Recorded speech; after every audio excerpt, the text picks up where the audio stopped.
네, 안녕하세요. 하강룡의 안전법률의 정영주입니다. 오늘도 함께해 주실 하강룡 변호사님을 소개하겠습니다. 네, 반갑습니다. 네, 안녕하세요, 변호사님. 네, 네, 그 첫 회 방송 이후에 좀 반응이 있으셨나요? 네, 의외로 좀 알아보는 분도 계시고 해서 또 질문도 많고 해서 대답해 주느라 조금 바빴습니다. 네. 저도 첫 회 방영 이후로 또 친구들이 또 궁금한 것들을 많이 물어봐서 네. 좀 되게 많은 또 이야기를 준비해 봤는데요. 네. 오늘도 또 그 여행과 관련된 네. 여러 가지 사건, 사고를 좀 다뤄보려고 하는데, 네. 네, 오늘은 또 어떤 또 사건, 사고가 있을지 네. 한번. 우리 시청자 여러분께서 오늘 행락철을 맞아서 여행과 관련해서 여러 가지 관심이 많으니까 역시 그 여행을 가면 숙박을 하게 되잖아요. 네. 숙박과 관련된 것, 그 다음에 놀이시설 등과 관련된 것들을 얘기를 좀 하고자 합니다. 네, 그래서 특별히 또 여행 중에 아까 말씀하신 그런 숙박을 하는 데 있어서 약간 그 숙박업소에서 화재가 일어나는 또 사고들이 많더라고요. 네. 그래서 오늘은 좀 그런 이야기를 해보려고 하는데, 네.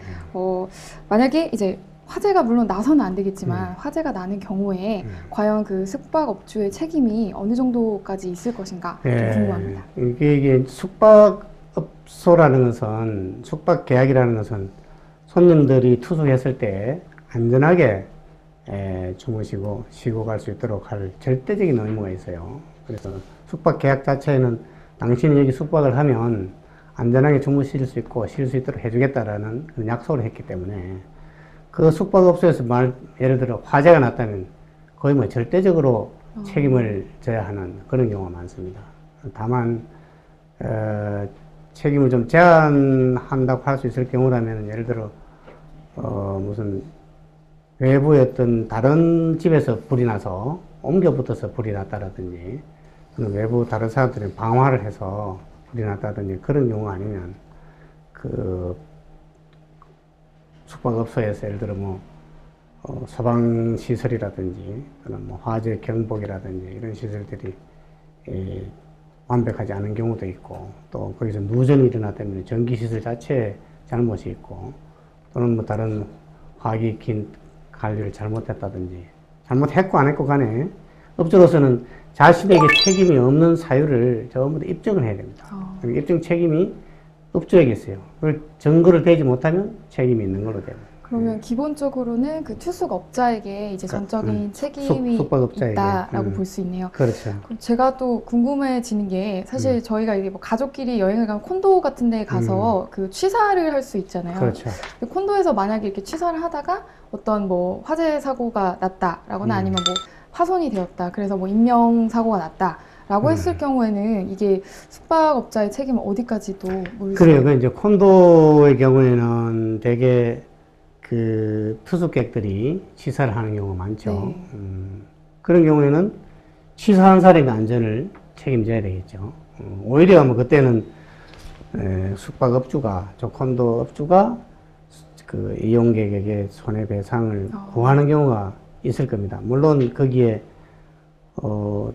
소방시설이 제대로 안 됐다라든지 또는 그런 방제시설이 안 된 경우를 제외하고는 숙박업주에게 책임을 묻는 경우가 드물 겁니다. 이런 경우는 그 일반 호텔이나 또는 여관 이런 경우에도 이런 문제가 생길 수 있어요. 예를 들어 손님들이 들어오셔가지고 금지되어 있는 취사를 했다라든지 호텔에 가서 무슨 그 가스불을 켰다든지 또는 인화물질을 도입했다라든지 또는 화재 경보기나 또는 무슨 화재 방제 시스템을 어떻게 만들었다든지 그런 경우에는 손해배상 책임이 아주 완화되거나 아니면 업주에게 책임을 묻지 못하게 되는 경우도 있을 겁니다. 예.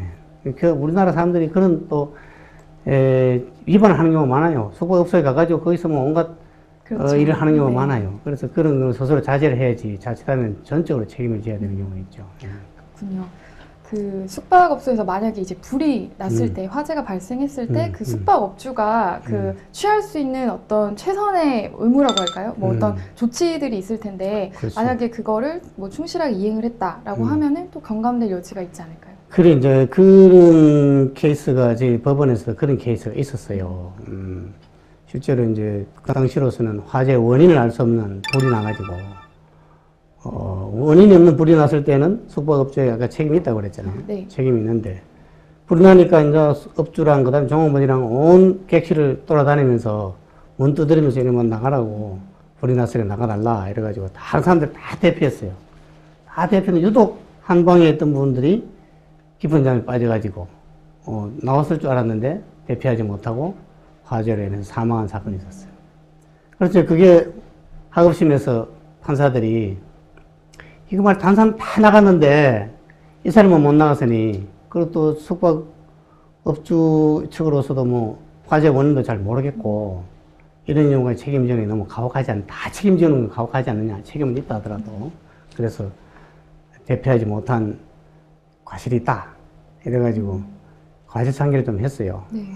그랬더니 대법원에서 그게 깨져 내려갔어요. 왜 깨져 내려갔을까요? 다른 사람들은 다 뭐 깨어서 다 나갈 수 있었던 충분한 그 조건이었음에도 불구하고 이 투숙객만 유독 이제 안 나갔다. 계속 이제 객실에 있다가 그렇게 사고가 났다라고 했을 때는 뭐 일리가 있는 것 같아요. 숙박업자가 뭐 어떻게 더 할 수 있을까라는 생각이 드는데 네. 대법원에서는 또 반대 의견을. 네. 대법원에서는 파기환송 이유가 숙박업소에 잠 잘 자러 와가지고 잠 깊이 잔 게 무슨 잘못이냐 그런 얘기입니다. 네. 숙박업소에 그걸 충실히 했을 뿐인데. 그렇지. 이제 그러니까 이 숙박업소로서는 투숙객으로 하여금 안전하게 뭐 깊은 잠을 자든 얕은 잠을 자든 잘 자도록 할 의무가 있을 따름이지. 뭐 숙박업소 주인이 불났을 때 돌아다니면서 깨우는 건 당연한 거 아니냐 그런 개념입니다. 이제 이게 이 얘기를 듣고 보면 그 말도 일리가 있죠. 네. 결국 이제 숙박업소로서는 그런 절대적인 책임이 있다는 것을 강조한 판결을 할 수 있는데요. 이 견해에 대해서 사실 뭐 다른 견해도 있을 수는 있어요. 이제 과실상계 즉 손해배상액을 감액한다는 게 반드시 무슨 그 상대방에게 잘못이 있다, 과실이 있다, 또는 뭐 주의 의무 위반이 있다라는 그런 차원에서 손해배상액을 감액하는 게 아니라 무슨 손해가 났을 때에 이거 어느 한쪽에 모든 손해를 부담하게 하는 게 너무 가혹한 거 아니냐. 신의성실의 원칙에서 서로 분담하는 게 사회주행에 타당한 거 아니냐. 그런 차원에서 감액을 하는 건데 한편 생각하면 하급심 견해와 같이 주인이 그 위험을 무릅쓰고 각 방을 다 다니면서 문 두드리면서 그 빨리 대피해달라고 했는데 그분은 유일한 한 방에서 대피 못했으니 서로 분담하자. 그 뭐 불도 나가지고 지금 곧 망하게 됐는데 그 사망에 대한 책임을 전부 다 지우자 너무 가혹한 거 아니냐라고 해서 감액을 했는데 대법원에서는 그게 아니다. 숙박업소로서는 안전하게 자기할 의무가 있다. 이렇게 판단한 건데요.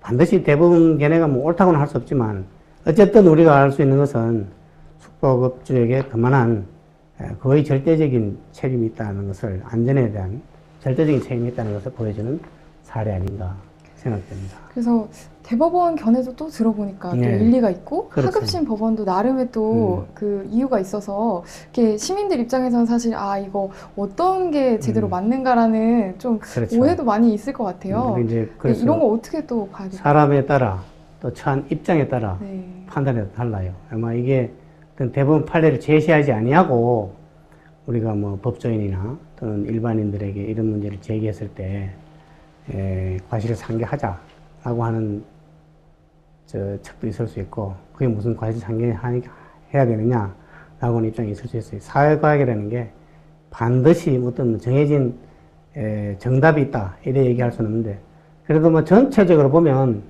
숙박업주에게 안전 의무가 있다. 안전하게 시설을 관리하고 화재를 방지할 의무가 있다는 측면에서 대법원 판례의 손을 들어주는 견해가 더 우세하지 않을까 뭐 그렇게 생각이 돼요. 제가 궁금한 점이 만약에 이제 제가 또 이런 사건을 만약에 당하게 되었어요. 그래서 이제 숙박업소에 머물고 있는데 뭐 이렇게 막 주의 의무를 다 했다고는 하는데 나는 미처 그 손해 발생을 막지 못했다라고 해서 이제 소송을 제기를 했는데 만약에 이 판례가 과연 이런 전에 뭐 대법원이 판결한 이 판례가 있으니까 저도 똑같이 이렇게 해서 저는 받을 권리가 있습니다라고 이야기를 할 수 있는 걸까요? 그 대법원 판례는 하급심 판결을 법률상으로 기소하는 효과는 없어요. 즉 다시 말해서 동일한 사건이 아닌 한 당해 사건에서 자, 이렇다라고 라고 예를 들어 판결을 하면 그 사건이 다시 파기환송돼서 하급심에서 판결을 하면 그대로 따라야 해요. 견해가 대법원 판결과는 다르다 하더라도 무조건 따라야 돼요. 따라야 되지만 이론상으로는 다른 사건에서는 그와 다른 판결을 할 수 있어요. 그러나 이제 그런 판결을 해서 대법원에 상고가 되면 대법원에서는 그 판결을 뒤집기 위해서는, 즉 다시 말해서 하급심 판결을 인정하기 위해서는 종전에 그 판결을 뒤집기 위해서는 전원 합의체에서 판결을 해야 돼요. 어느 특정 재판은 대법관 내분만 재판하는 재판부에서 판결하는 게 아니라 전원 합의체에서 종전 판결과는 다른 취지를 판결해야 되겠다라고 되면은 전원 합의체에서 다수의 의견이 이제 뒤집어야 종전 판례가 뒤집어질 수 있어요. 즉 다시 말해서 전원 합의체에서 대법원 판결을 뒤집어야 할 필요가 있다라고 생각되면 하급심에서 그런 그 종전 대법원 판례가 다른 판결을 할 수 있죠. 실제로 또 실외적 상황에 따라서 뭐 이 사건에서는 좀 실외적 상황과 다른 이야기는 하지만 사건에 따라서는 그렇게 하급심에서 용기 있는 판결을 해야 우리 사법이 발전하고 시대에 맞는 판결이 나오겠죠. 그죠? 그러면은 숙박업주 입장에서는 뭐 이와 똑같은 사안이 발생했다고 해서 뭐 이런 대법원 판례가 있으니까 나는 책임이 없다라고 또 이렇게 섣불리 판단할 수도 없는 문제고, 그렇죠. 만약에 뭐 대법원 판례가 잘못됐다고 생각을 해도 또 그 과정이 또 굉장히 어렵네요. 근데 전원합의체까지 거치고. 숙박업주로서는 이 사건은 물론 뭐 전적으로 숙박업주에게 책임이 있다라고 하는 판결이니까 숙박업주로서는 안전에 만전을 기해야 한다라는 것을 막 각인시키는 사건이 되겠죠. 그런데 어쨌든 뭐 경우에 따라서 조그마한 예를 들어 뭐 다른 그 사람이 예를 들어 뭐 문을 두드렸을 때 잠시 인기척을 알고 깬 흔적이 있었다라든지 뭐 나갈게요라고 대답해놓고는 안 나왔다라든지 뭐 그런 사정이기 때문에 또 사정이 달라지겠죠. 왜 그걸 불이 났다고 얘기하는 걸 가벼이 들었느냐 뭐 이런 식으로 해서 과실상계를 하는 경우도 있겠죠. 네. 네. 상황에 따라서 굉장히 많이 달라지지만 또 원칙적으로는 숙박업주가 많은 책임을 져야 하고 또 그 화재 예방을 위해서 최선을 다해야 된다라는 그렇죠. 걸로 받아들이면 될 것 같습니다. 그렇죠. 네. 그리고 또 이제 다음 사건인데요. 그 날씨가 또 요새 되게 따뜻해지고 좋죠. 너무 좋더라고요. 그래서 제가 이렇게 어린이날도 5월달에 껴 있고. 맞습니다. 그래서 지나가다 보니까 또 비단 어린이만이 아니라 저희 또 대학생들도 이렇게 놀이공원도 많이 다니고 이제 뭐 유원지 같은 데도 많이 가는데 이런 어린이들 그리고 또 이제 유원지나 놀이공원에 대해서 이제 생각을 해보면 좀 떠오르는 사건이나 또 사고가 혹시 있으신가요? 뭐 어린이들만 사실 그런 놀이시설 이용하는 게 아니라 어른도 자주 이용해요. 저도 젊을 때 데이트할 때 놀이시설 갔더랬어요. 가서 그 위험한 시설 안 하려고 그랬더니 내가 그때 아주 그 특전사라는 그런 그 괜찮은 부대 그 검찰관으로 근무를 했는데 그 데이트 상대가 하시는 말씀이 저 하강용 씨는 외강 내유형이군요. 적당히 군복을 입고 그런 좀 위험한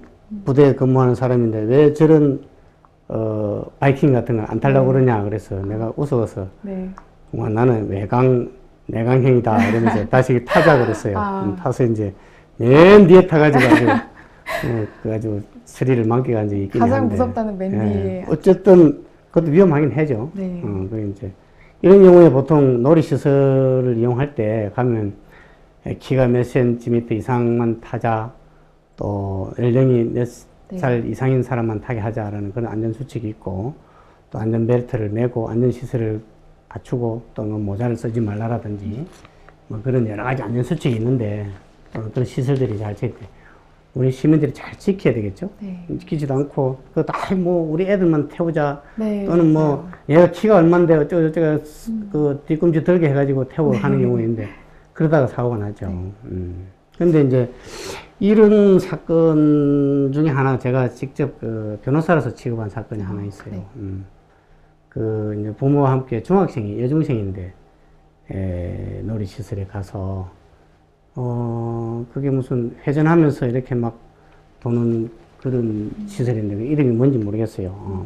하여튼 지금도 기억이 안 나는데 그걸 타가지고 이제 그게 막 음악과 함께 이렇게 막 뒤뚱뒤뚱거리고 해가지고 막 그런 시설이었어요. 근데 그걸 타가지고 있는데 거기서 어떤 이유인지 몰라도 머리를 어딘가 부딪혀가지고 이렇게 중간에 부모가 볼 때는 푹 쓰러져 있는데 완전 영원히 볼 때는 뭐 그냥 시설하면 돼요. 끝까지 그냥 뭐 예를 들어 5분간 하게 돼서 5분간 계속 운행한 거예요. 네. 그래서 나중에 내리는데 뭐 푹 이렇게 기울어져 있는데 나왔더니 결국 뇌를 상해가지고 다소 좀 이렇게 어려운 케이스가 있었어요. 그 경우에 이제 책임이 있나 없나 이런 공부를 했는데 영지 생각할 때 어때요? 그거 어떻게 해야 되겠어요? 그래서 제 생각에는 일단은 좀 이용자도 그렇게 위험한 놀이시설을 탈 때는 좀 주의 의무가 있지 않나라는 생각이 드는데 주의 의무가 있죠. 네, 주의 어떻게 의무가 있는데 그 당시 그 중학생은 뭐 키도 알맞게 컸고 또 나이도 그 시설을 이용할 수 있는 나이에 해당되고 해서 거기에는 해당되지 않았어요. 잘못은 없었어요. 뭐 옷도 이상한 옷을 입은 것도 아니고 다만 이제 그 시설을 이용할 때 뭐 어디를 좀 꼭 잡고 있으라든지 균형을 유지하는 데 주의를 하라든지 그런 주의 교육, 안전 교육을 뭐 안전요원이 했더라면 하는 생각도 들고 특히 그 사건에 있어서 운행을 하면 음악과 함께 막 왁자지껄 이렇게 시끄럽고 와르르 하는 와중이라도 거기에 그 운전하는 안전요원, 운전요원으로서는 손님들 중에 무슨 이상한 자세를 보이고 있는 사람이 없는지 고개라도 숙이고 뭐 자세가 아주 정상과 다른 자세를 취하고 있는 사람이 없는지를 잘 살펴보고 그런 사람이 나타나면 즉각 그걸 중지를 하고 했어야 되는데 그냥 뭐 시간대로 하고 나중에 내려왔으니까 그로 인해서 결국 책임을 업체로서는 책임을 져야 했고 그런 다만 이제 뭐 그런 시설을 이용한 사람에게도 우리가 다 입증할 수는 없지만 어쨌든 다른 사람들 다 그 안전한데 혼자서 머리를 어떻게 어딘가 받고 사고가 났으니까 스스로 어떤 균형을 유지하지 못하는 책임이 있다. 이래가지고 그분도 어느 정도 과실상해를 당했어요. 결국은 뭐 서로에게 다 책임 있는 그런 사건이 있었습니다. 제가 그 일본 여행을 갔을 때 그 디즈니랜드를 방문했던 적이 있거든요. 근데 그래요. 그날 이제 갑자기 이제 친구랑 둘이서 막 이제 놀이기구를 타고 있는데 그 이렇게 물 위에서 이렇게 떠다니는 그 놀이기구였어요. 근데 갑자기 비가 막 쏟아지더라고요. 오케이. 그래가지고 갑자기 비가 온다 이래가지고 저희 너무 당황해가지고 그 친구 우산을 이렇게 확 펼쳤어요. 그 놀이기구 타고 있는 운행 중에. 그런데 갑자기 전 시설이 다 멈추더라고요. 그러면서 거기 우산 펴지 말라고 방송이 나오더라고요. 그래서 제가 너무 놀랐어요. 아, 한국 같은 경우에는 내가 이렇게 뭐 행동을 해도 전혀 뭐 제지나 이런 게 없었을 것 같은데, 아, 일본은 되게 안전에 좀 유의를 하는구나, 라는 생각이 들어서 제 부끄러운 마음에 이제 다시 우산을 접고 내려왔던 기억이 있는데. 그 얘기를 들으니까 저도 네. 그 일본의 동경에 그 디즈니랜드를 간 적이 있는데요. 그 부분 우리가 그 일본과 뭐 여러 가지 경쟁 상대이기도 하고, 또 뭐 그렇긴 역사적으로 여러 가지 문제가 있긴 하지만 일본의 장점은 받아들여야죠. 저도 이제 가서 한 가지 느낀 게 아주 제가 복잡할 때 갔어요. 복잡할 때 갔는데 한 가지 그 안전을 위해서 안전요원이나 질서 유지하는 요원들이 제지를 하고 길을 가로막거나 할 때 물론 친절하게도 해요. 아주 친절하게 막고 안내하고 하고 그게 어느 누구도 거기에 뭐 새치기 하거나 또는 뭐 질서 유지 그런 행동에 반하는 그런 행동하는 사람이 없어요. 그게 참 본받을 점 아닌가 생각돼요. 예. 그럼 새치하는 사람. 저는 우리 가서 사실은 이 좀 외국인은 특별히 들어갈 데가 없느냐? 라고 해서 사실 뭐 새치기 할 수 있는 방법이 없느냐라고 물어봤어요. 그랬더니 전부 다 없다고 그래요. 결국 우리도 줄 다 서가지고 안전수칙 지켜가면서 했어요. 그것도 우리도 본받아야 되겠죠. 네. 우리 한국도 많이 좋아졌어요, 지금. 네. 다 거기서 무슨 이상한 행동하는 사람 없는 것 같아요. 그래서 정말 놀이공원은 참 즐거운 또 공간이지만 또 이렇게 위험할 수 있다라는 그렇습니다. 거를 항상 이제 자각을 할 필요가 있는 것 같아요. 그래서 이렇게 좀 주의를 촉구하는 뜻에서 또 다른 사례가 또 있을까요? 그래요. 제 딸도 이 놀이시설을 참 좋아해요. 아, 네. 저는 사실 좀 싫어하는데. 네. 예. 한편 이제 사실은 내가 내일행인지를 몰라요. 네. 이런 데서 싫어하는 내강이었으면 좋겠는데. 네. 그런데 이제 이게 항상 위험이 도사리고 있죠. 특히 한 가지 사건이 생각나는 것은 이런 놀이시설이 있을 때 여러 사람들이 움직이니까 그 자동 보행기, 즉 뭐 무빙웨이라고 하는데 네. 경사지에 이제 설치해 놓는 경우가 있잖아요.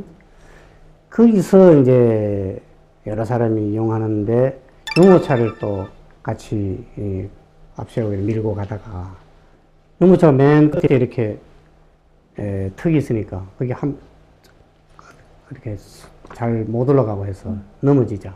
그 뒤에 오던 사람들이 한 40여 명이 연달아서 쭉 넘어지고 또 그 중에 한 중학생이 이렇게 뒤로 같이 비탈이니까 뒤로 넘어져가지고 인대가 이렇게 상하는 그런 사고가 있었어요. 그 무빙웨이 같은 경우는 저희가 놀이공원뿐만이 아니라 뭐 백화점, 뭐 마트 이런 곳에서 굉장히 좀 많잖아요. 근데 굉장히 좀 볼 때마다 저도 이렇게 뭐 핸드폰 만지거나 이러다가 이렇게 순간 놓쳐가지고 이렇게 당황하거나 뭐 그렇죠. 넘어질 위협을 받을 때가 많은데 또 되게 어린이, 특히 또 유모차를 가지고 가면 굉장히 그렇죠. 좀 위험할 것 같아요. 근데 뭐 사실 일반 시민들 같은 경우는 그냥 무의식적으로 무빙에 탑승을 하고 뭐 하차를 하지 그 어떤 뭐 계속 안내문이라든가 뭐 방송이라든가 이런 걸 잘 듣지 않는 경우가 많은데 그렇습니다. 뭐 놀이공원에서 만약에 이런 안전 뭐 방송이라든가 뭐 그런 문구를 했다라고 하면은 책임이 없을까요? 그래요. 이제 그런 특히 이제 놀이기구가 있는 그런 곳에는 대개 뭐 안전에 주의를 하라 또는 뭐 일정한 간격을 두고 탑승을 하자 또는 뭐 손잡이를 잡아라 뭐 이러면서 이제 방송도 하고 그런 게시문도 있고 하죠. 그러나 그게 있다는 이유만으로 면책된다고는 보기 어려운 경우가 많아요. 이 사건에서 하급심에서는 그렇게 일정한 간격으로 타라 또는 혼잡한 경우가 있으니까 조심하자라는 그런 안내 방송도 계속 있었고 그런 문구도 있었기 때문에 거기에 특히 안전요원이 배치돼서 유모차를 예를 들어 뭐 하지 못하게 한다든지 뭐 그렇지 않았다는 이유만으로 책임을 질 수 없지 않느냐라고 해서 손해배상 청구를 기각했어요. 근데 이게 이제 대법원 가서는 그렇지 않다. 그런 방송도 하고 게시문도 있었지만 이게 어린이들이나 이런 노약자들이 올 수 있는 그런 곳 아니냐. 더군다나 경사지이고 여러 사람들도 몰려올 수도 있고 또 어린이들 오다 보니까 유모차도 올 수 있고 그것도 무빙웨이 맨 끝에는 턱이 있어가지고 유모차가 용이하게 이렇게 나갈 수 있는 그런 것도 아니고 하니까 유모차를 뭐 못하게 한다든지 아니면 유모차가 탔다면은 맨 끝에서 유모차를 이렇게 잘 끌어올려 준다든지 하는 그런 사람을 배치하고 안전에 더 만전을 기하셔야 되는 거 아니냐 라고 해서 대법원에서는 손해배상 책임을 인정을 했죠. 그렇습니다. 계속해서 좀 법원의 이유를 들어보면 사실 이게 예측 가능한 사고였냐 아니냐가 대단히 좀 중요한 것 같아요. 그렇죠. 그래서 예측이 가능했는데 충분한 주의 의무, 그러니까 업주로서의 책임을 다했느냐 여부에 따라서 이게 책임이 또 왔다 갔다 하는 것 같은데. 그래요. 이제 우선 보통 사고의 경우에 한 두 가지 경우를 구별해서 생각할 필요가 있어요. 그 이용객과 이용업주와의 관계가 어떤 계약 관계가 있냐 없냐. 그 다음에 그냥 아무런 계약 관계 없는 사람이 이용하는 경우하고 계약 관계가 있는 사람이 이용하는 경우하고는 달라요. 다시 말해서 계약 관계가 있는 사람은 당신이 여기 와서 이런 시설을 이용하면 안전하게 보행을 하고 또 놀이시설을 이용하고 할 수 있도록 해주겠다는 그런 약속이 있는 거예요. 그래서 이제 전혀 이 업소와 상관없는 사람이 가다가 다친 경우하고 그 업소를 이용하는 사람이 이용하겠다고 돈을 내고 와서 한 사람은 다르다 이게요. 그래서 아까도 얘기했지만은 그런 업소에 이제 유모차도 올 수도 있고 또 여러 사람이 휴일이나 또는 5월 5일 어린이날 이럴 때는 특히 그런 경우가 많지 않겠어요? 그런 경우에는 업소로서는 이제 안전을 위해서 특별히 안전요원을 배치하고 또 유모차가 오면은 주의를 한다든지 아니면 유모차는 따로 가게 한다든지 아니면 이용하게 한다면은 맨 끝에서 유모차를 따로 받아준다든지 이런 주의 의무를 가진다는 거죠. 그런 사고가 날 수 있다는 것을 예측해야 된다는 거예요. 그러면 이렇게 어린이들이 잘 이용할 수 있는 뭐 어린이 뭐 놀이공원이라든가 아니면 풀장이라든가 그렇죠. 그런 곳에서는 조금 더 주의 의무를 기울여야 그렇습니다. 된다. 이제 풀장에서도 여러 가지 사고가 나요. 네. 간혹 이제 뭐 어떤 파도 타기 하는 그런 풀장이라든지 뭐 물이 얕다 하더라도 어떤 원인으로 인해서 갑자기 사고가 나니까 거기는 항상 안전요원이 특히 어린이가 출몰 하는 곳에는 안전을 항상 이렇게 지켜보면서 누가 이상한 포즈를 하고 있지 않는지 그걸 감시할 의무가 있고 즉각 대응할 의무가 있죠. 그러지 않으면은 그 업적이 책임이 있습니다. 물론 이용자도 신체적으로 좀 취약한 부분이 있다든지 감기가 걸렸다든지 또 심장에 뭐 이상이 있다라든지 이런 사람들은 함부로 놀이시설을 이용하거나 해서는 안 되겠죠. 그러면 다음 또 사안인데요. 네. 이제 또 봄철을 맞이해서 또 학교들은 또 이렇게 막 신학기 맞이하고 또 이래서 친구들하고 이제 같이 수학여행이라든가 뭐 이렇게 봄방학 여행을 가는 경우가 많은데 이렇게 수학여행지에서 또 아직 어린 이제 청소년들이나 어린이들 같은 경우에는 또 사고에 많이 노출이 되어 있잖아요. 그렇죠. 근데 요새 학교 폭력도 참 문제가 많고 네. 학교 왕따 문제도 좀 요새 사회 문제가 되고 있는데 만약에 이렇게 수학여행지에 가서 이제 그런 뭐 폭력 사건이 일어났다거나 왕따 사건이 일어났을 때 학교 측에 책임이 있을까 하는. 그렇습니다. 물론 학교 생활 한때 하고 수학여행이나 학교에서 주최하는 단체 여행을 갔을 때에 선생님이 학생들에서 관리 감독해야 하는 경우는 주 의무가 좀 더 높아지겠죠. 이제 여행 갔을 때 그건 당연한 얘기인데요.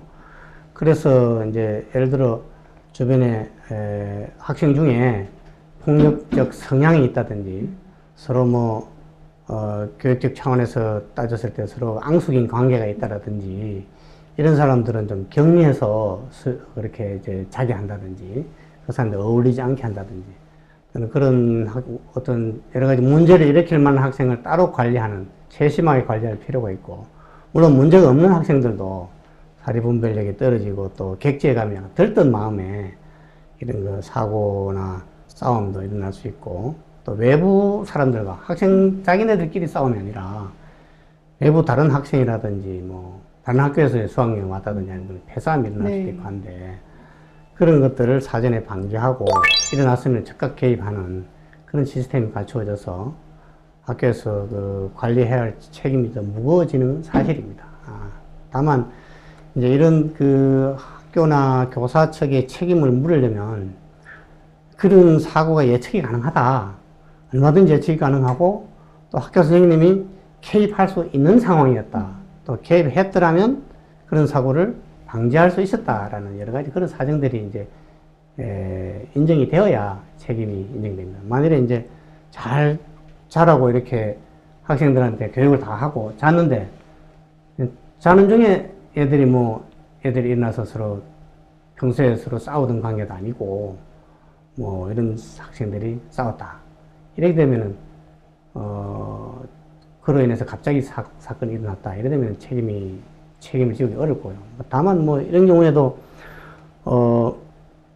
학생들끼리 싸워가지고 소리가 커지고 시끄럽게 되고 또는 뭐 학교 선생님한테 일부 학생들이 가서 싸움 났다고 알려주고 했는데 뭐 선생님 대부분이 어디 가서 뭐 술 먹고 계셨다라든지 이래가지고 개입할 수 있었음에도 개입할 시간에 개입을 못했다라든지 그래서 사고가 더 확대되었다라든지 또는 뭐 학생들이 외부 학생들과 다른 학생들과 그 접촉하는 걸 좀 방지할 필요가 있는데 그거를 뭐 방치했다든지 밤에 나가는 것을 뭐 그냥 두고 봤다든지 그런 경우에 따라서는 학교 측의 일부의 책임을 지우는 경우도 있을 것입니다. 네. 그 실제 또 사례가 있더라고요. 그래서 제가 보니까 이제 중학생들이 이제 고적 답사로 이제 졸업 여행을 이제 가게 되었는데 이제 그 숙소에 있다가 이제 휴식 시간이 되어서 이제 이 두 친구가 이제 싸움이 나고 그 과정에서 이제 한 친구가 이제 발에 맞아서 그 실명을 했던 되게 안타까운 사례가 있는데 이 실명을 당한 학생 측이 또 학교 측에 손해배상 청구를 했어요. 네. 그래 보통 뭐 사소한 사건이 일어나면 학부모님도 다 참고 넘어가는데 실명이 된다든지 아주 중한 상해를 입는다든지 뭐 그런 경우에는 문제가 이제 심각해지죠. 이 사건에서 사실은 법원에서 학교 생활에서 교사가 또는 학교 측에서 교수님 훈시도 하고 또 안전교육도 그때그때 하고 해서 그 갑자기 일어난 그 사고를 방지하기 어려운 상황이었다. 이래가지고 책임을 인정하지 않은 사건인데요.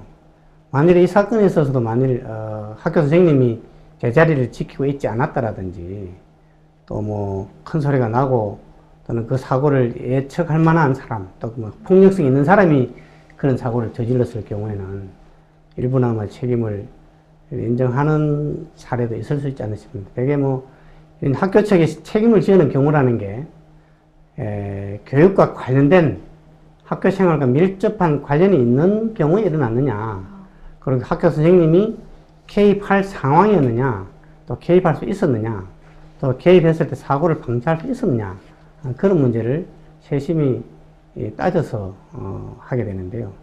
경우에 따라서는 이제 학교 선생님이 안전하겠지라고 해가지고 학생들 다 재우고 자다가도 문제 사고가 일어날 수 있는데 그 현장을 떠나서 학생들이 선생님한테 가서 저기 싸움 났습니다 라고 했음에도 불구하고 아무도 선생님이 없어가지고 그런 사고가 확대되었다면 책임을 지는 경우도 있겠죠.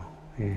그리고 제가 말씀을 들어보니까 이게 과연 이제 학교가 하고 있는 그런 교육 활동과 밀접한 관계가 있는지, 그리고 또 한편으로는 그 사건에 대해서 예측을 가능할 수 있었는지가 굉장히 좀 핵심인 것 같은데, 그 혹시 이제 직접 다루신 사건 중에 뭐 이런 내용이 있을까요? 직접 학교 사건으로서 이제 손해배상 문제가 생긴 사건은 아니었는데요. 제가 직접 법원에 판사로 했을 때 재판한 것 중에는 우리가 학생들 중에 왕따를 당한 학생이 있었어요. 그 왕따 당한 학생이 왕따를 못 이기고 학교를 안 나오고 한참 그랬는데, 학교 안 나오는 와중에도 그 학생을 괴롭힌 사람이 뭐 인터넷이나 문자로 왜 안 나오느냐, 뭐 안 나오면 더 애 먹이겠다는 둥 이런 식으로 계속 애를 먹였어요. 참 안타까운 일인데, 그러니까 얘가 참다가 결국은 학교 수업 중에 느닷없이 학교 교실 문을 열고 뛰어들어가서 가져온 칼로 그 학생의 등을 찔러서 뭐 그 자리에서 사망하게 한 그런 사건이 있었어요. 근데 이 경우를 보면은 학교 수업 중이고 또 학교 교실에서 일어난 사건이라서 얼른 보면 학교 선생님에게도 책임이 있지 않겠느냐라고 생각할 수 있지만, 느닷없이 교실 문을 열고 들어온 학생이, 칼을 숨겨온 학생이 그 자기를 괴롭히던 사람을 찌르리라고는 생각 못할 거, 한 상관에 사고가 났으니까 책임을 지우지를 못했고, 다만 이제 그 칼을 찌른 학생에 대한 재판을 했는데, 아무리 왕따를 당하고 했지만, 그런 일을 저지르지 않았을 때는 전적으로, 왕따를 한, 그 학생을 놀린 사람이 잘못이지만, 또 사람이 죽고 나니 더 큰 책임이 그런 일을 저지른 학생에게 돌아가서 할 수 없이 그 사람에게도 일정한 형벌을 준 사건이 있었는데 참 안타까운 일이죠. 이와 같이 그 학교에서 너무 왕따를 시키거나 학생들 놀리는데 열중을 하게 되면 이런 불상사를 맞게 되니까 그 학생들 다 조심해야 되고, 학부모님들도 이런 일이 없도록 평소에 교육을 잘 해야 된다, 그렇게 생각되더라고요. 네, 그렇습니다. 변호사님이 말씀하셨듯이 저희 방송은 이제 계속해서 뭐 시민 여러분들의 정말 궁금증, 그리고 또 뭐 알고 싶은 것들에 대해서 항상 열려 있으니까요. 언제든지 뭐 저희 홈페이지나 전화로 문의 주시면 저희가 성심성의껏 답변해 드리도록 하겠습니다. 저희는 다음 또 시간에 찾아뵙겠습니다. 감사합니다. 네, 감사합니다.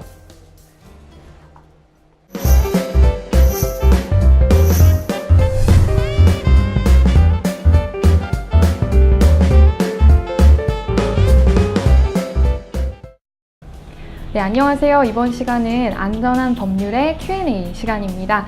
시청자 여러분들이 주신 질문에 대해서 답변을 해드리는 코너인데요. 오늘은 BAM-BEE82님이 보내주신 사연을 저희가 소개해 드리도록 하겠습니다. 얼마 전에 중고차를 사러 갔습니다. 인터넷에서 자동차를 보고 통화 후 매물이 있다고 해서 대전에서 성남까지 차를 보러 갔습니다. 출발 전에 통화까지 했는데, 그래서 이제 평일에 오라고 해서 휴가까지 내고 이제 어머니를 모시고 같이 갔습니다. 근데 도착하고 그 판매원을 찾으니 방금 그 차가 나갔다, 이제 없다. 그러고는 계속해서 이제 다른 차를 보여주면서 구매를 좀 사라고 요구를 하길래 계속 속은 기분이 들더라고요. 그리고 굉장히 화를 참을 수가 없었습니다. 이런 경우 그 판매원에 대해서 어떤 계약 위반으로 뭐 이렇게 처벌을 가할 수 있는 방법이 있을까요? 라고 질문을 주셨습니다. 네. 그 좋은 질문 했었네요. 이게 이제, 과연 이런 경우에 이제 참 괘씸하죠? 괘씸하고 억울하기도 하고, 또 뭐, 대전에서 성남까지 이렇게 휴가까지 내서 갔는데 허탕을 쳤다. 책임을 지우고 싶은데 법률 관계를 가만히 따져보면 이게 몇 가지 문제가 있어요. 이 계약을 할 때, 이건 차 사는 거 다 계약이잖아요. 계약의 단계를 가만히 따져보면은, 건물상으로는 청약의 유인 단계가 있어요. 이런 물건이 있다, 와봐라, 보고 사라. 뭐 이렇게 간판에 붙인다든지 또는 뭐 그런 물건이 있냐, 있다라고. 청약은 아니야, 이게. 사라. 청약을 하게 되면은 그 사람이 청약을 철회할 때까지는 승낙을 하면 계약이 성립되잖아요. 네. 청약에 이르렀느냐? 청약에 이르렀다고 하기는 곤란한 것이 이 물건을 보고 이거 얼마 줄래? 얼마에 달라? 얼마에 팔겠다라는 거, 그 정도가 청약인데, 청약에 이르지 않고 그냥 청약에 유인을 하려, 한번 와서 한번 봐라. 계약을 한번 하려면 하고 말면 말을 하는 네. 단계예요. 물건은 보러 오라 한 상황이니까 가서 아이고 오시기 전에 물건이 팔렸습니다. 빨리 좀 오시지 그랬나요? 이렇게 되면은 아마 책임지기가 상당히 곤란하겠죠. 이런 케이스에서 뭐 이와는 상관없더라도 이제 주의해야 할 점이, 어쨌든 실제로 물건을 보고 문서 뭐 계약서로 어떤 자동차 매매 계약서는 안 썼지만 물건이 얼마에 사겠다 하고 말로 구두로 약속을 했더라면 이건 계약이 성립된 거예요. 그걸 이제 우리가 일반적으로 다들 계약서는 전부 다 문서로 써야 계약이 성립되는 줄로 일반적으로 네. 알고 있을 수도 있는데, 그렇지 않고 그야말로 의사의 합치만 있으면 말로 하더라도 네.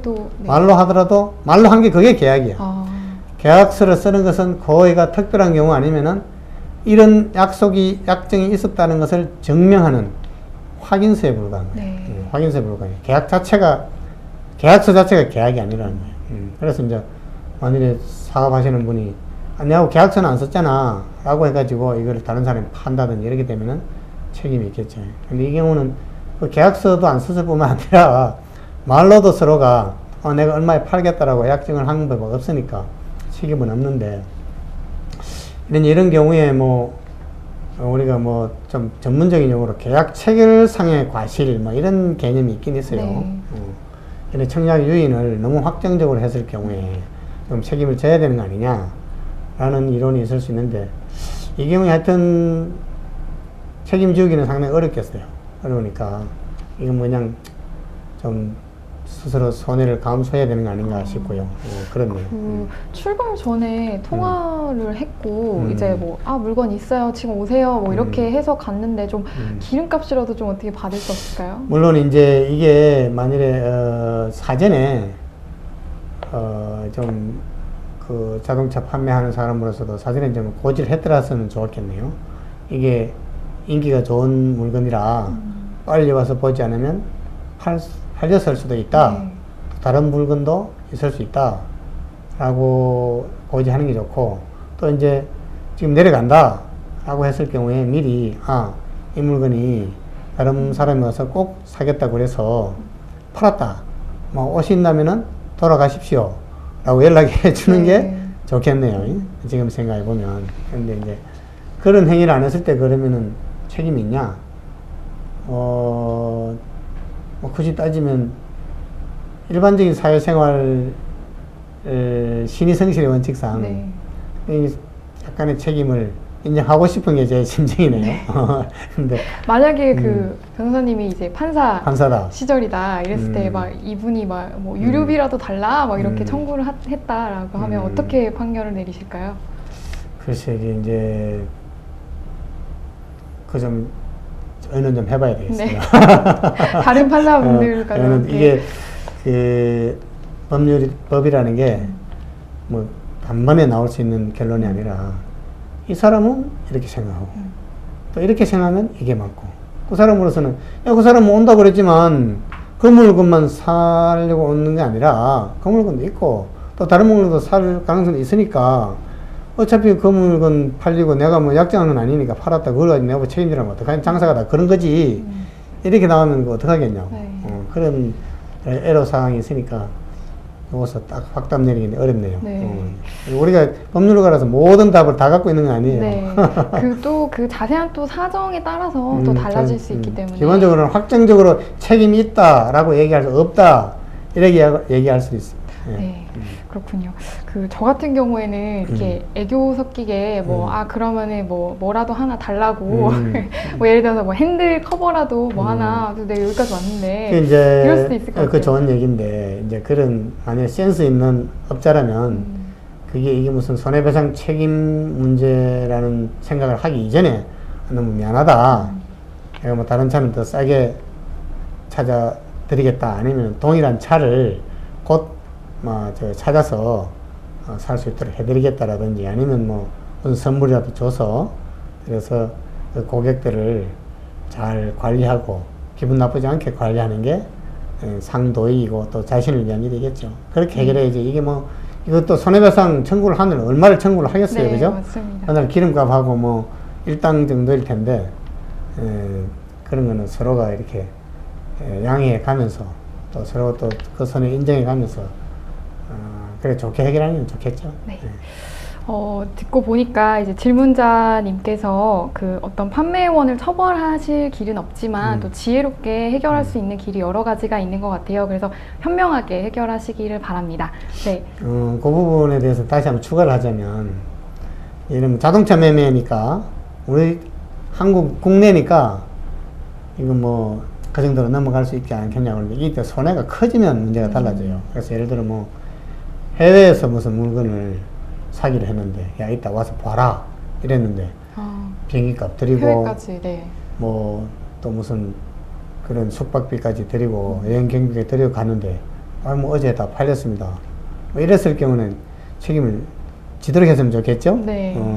그런 경우에 대개 이제 이런 큰 거래의 경우에는 이 계약 청약을 유인하거나 하기 전에 소위 양해각서 뭐 영어로 MOU 그래가지고 체결하고 가죠. 그것도 이제 여기에서 부당하게 어떤 계약 체결을 거절할 경우에는 어떤 책임을 지우는 그런 장치를 하고 가기도 하는데 큰 거래일 경우에는 사전에 그런 책임도 질 가능성이 있고 하니까 조심해야 되겠죠. 네. 구체적인 사정에 따라서 또 그런 책임의 관계가 또 달라지는 것을 계속 저희가 방송하면서 저도 계속 배우고 있는 것 같습니다. 네, 저희 안전한 법률 Q&A 순서는 여기서 마치도록 하겠습니다. 감사합니다. 허리 아픈 침대, 무겁고 딱딱한 요, 더러워도 빨 수 없는 매트리스, 이제 싹 잊으세요. 시원하게 빨아 쓰는 신개념 매트, 유럽 스타일의 편안함, 런던탑 메가텍스. 꺼지고 패기고 불편하셨습니까? 눕는 순간 잠이 솔솔. 7cm의 구름 같은 편안함, 수면과학 1200여 개의 체 돌기가 몸을 빈틈없이 받쳐주고 체중은 분산해 편안하게. 볼링공을 떨어뜨려도 흔들리지 않고 달걀 위에 떨어뜨려도 깨지지 않는 획기적인 신소재 메가텍스. 촘촘한 밀도, 뛰어난 탄성으로 허리와 척추를 바르게 지지. 체중, 체형에 상관없이 잠깐을 자도 푹. 먼지, 냄새, 찐득이까지 이제 세탁기 해놓고 속 시원하게 돌려만 주세요. 커버, 매트 모드, 물 세탁 오케이. 특수 구조로 계속 건조해. 바람 솔솔, 놀라운 통기성으로 땀 많은 여름에 정말 좋아요. 넉넉한 더블 사이즈. 하지만 무게는 프라이팬 하나 무게의 초경량. 쉽게 접고 쉽게 펴지고 보관도 간편히.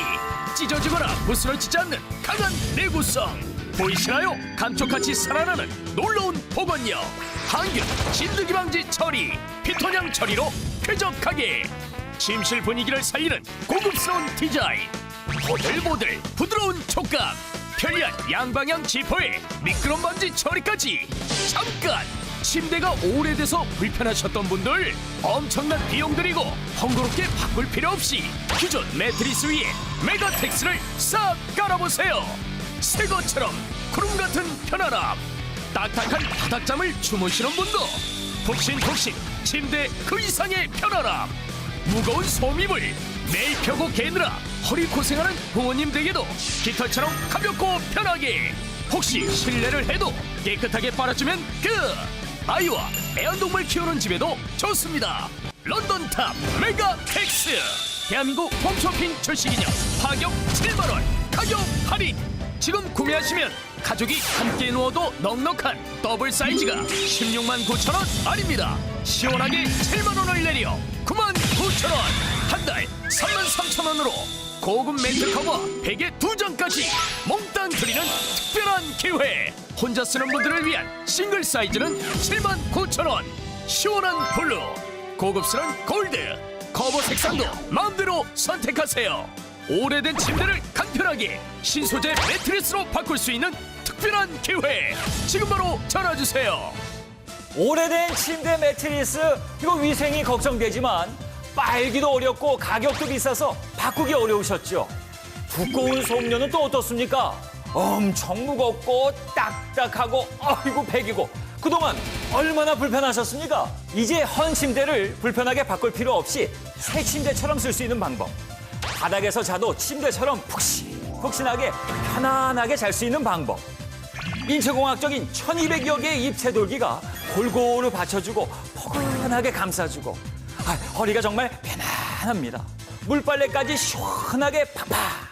런던탑 메가텍스 정말 좋습니다. 지금 빨리 전화하셔서 구름처럼 편안하게 주무십시오. 1세대 메모리 텍스, 2세대 라텍스, 이제는 빨아쓰는 신개념 매트. 유럽 스타일의 편안함, 런던탑 메가 텍스. 이런 점이 확실히 좋습니다. 첫째, 편안합니다. 눕는 순간 잠이 솔솔. 7cm의 구름 같은 편안함. 수면과학 1200여 개의 입체 돌기가 몸을 빈틈없이 받쳐주고 체중은 분산해 편안하게. 볼링공을 떨어뜨려도 흔들리지 않고 달걀을 떨어뜨려도 깨지지 않는 획기적인 신소재 메가텍스. 촘촘한 밀도, 뛰어난 탄성으로 허리와 척추를 바르게 지지. 체중, 체형에 상관없이 잠깐을 자도 둘째, 깨끗합니다. 세탁기에 넣고 속 시원하게 팍팍. 커버, 매트 모두 물세탁 오케이. 특수 구조로 쾌속 건조해 바람 솔솔. 놀라운 통기성으로 땀 많은 여름에 정말 좋아요. 항균, 진드기 방지 처리, 피토냥 처리로 쾌적하게. 셋째, 간편합니다. 무거워 허리가 아픈 제품은 잊으세요. 프라이팬 하나 무게 초경량. 쉽게 접고 쉽게 펴고 보관도 간편히. 찢어지거나 부스러지지 않는 강한 내구성. 보이시나요? 감쪽같이 살아나는 놀라운 복원력. 침실 분위기를 살리는 고급스러운 디자인. 보들보들 부드러운 촉감. 편리한 양방향 지퍼에 미끄럼 방지 처리까지. 오래된 침대 위에 쫙 깔아주니까 새 것처럼 폭신폭신해요. 어쩌나 편한지 누가 어버가도 모르게 산다니까요. 편하게 세탁할 수 있어 저처럼 아이들 키우는 집에 정말 필요한 것 같아요. 런던탑 메가텍스. 대한민국 홈쇼핑 출시기념 파격 7만원 가격 할인. 지금 구매하시면 가족이 함께 누워도 넉넉한 더블 사이즈가 16만 9천 원 아닙니다. 시원하게 7만 원을 내려 9만 9천 원. 한 달 3만 3천 원으로 고급 매트 커버 베개 2장까지 몽땅 드리는 특별한 기회. 혼자 쓰는 분들을 위한 싱글 사이즈는 7만 9천 원. 시원한 블루, 고급스러운 골드, 커버 색상도 마음대로 선택하세요. 오래된 침대를 간편하게 신소재 매트리스로 바꿀 수 있는 특별한 기회. 지금 바로 전화주세요. 런던탑 메가텍스 여름엔 더욱 좋습니다. 통기성이 좋아 땀 흡수 잘 되죠. 얼룩이 졌다고요? 물에 빨아 쓸 수 있는 획기적인 소재니까 개운하게 빨아서 햇빛에 바짝. 이야, 이거 얼마나 좋습니까? 고급스러운 커버까지도 몸에 감기지 않아 여름 잠자리로 시원하게 사용할 수 있습니다. 경추를 편안하게 받쳐드리는 정품 메가텍스 베개까지도 함께 드리니까요. 이 기회 절대로 놓치지 마시고 지금 바로 전화주세요. 100% 국내 기술, 중금속, 유해물질 테스트 완료. 세균 노, 냄새 노, 진드기 노. 안심 매트 런던탑 메가텍스. 이런 가정에 정말 좋습니다.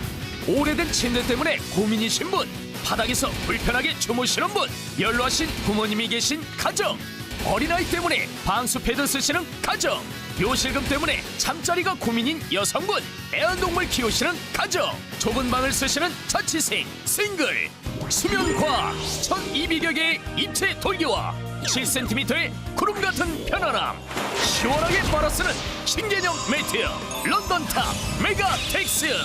대한민국 홈쇼핑 출시기념 파격 7만원 가격 할인. 지금 구매하시면 가족이 함께 누워도 넉넉한 더블 사이즈가 16만 9천원 아닙니다. 시원하게 7만원을 내려 9만 9천원, 한 달 3만 3천원으로 고급 매트 커버 베개 2장까지 몽땅 드리는 특별한 기회. 혼자 쓰는 분들을 위한 싱글 사이즈는 7만 9천원, 시원한 블루, 고급스러운 골드, 커버 색상도 마음대로 선택하세요. 오래된 침대를 간편하게 신소재 매트리스로 바꿀 수 있는 특별한 기회. 지금 바로 전화주세요.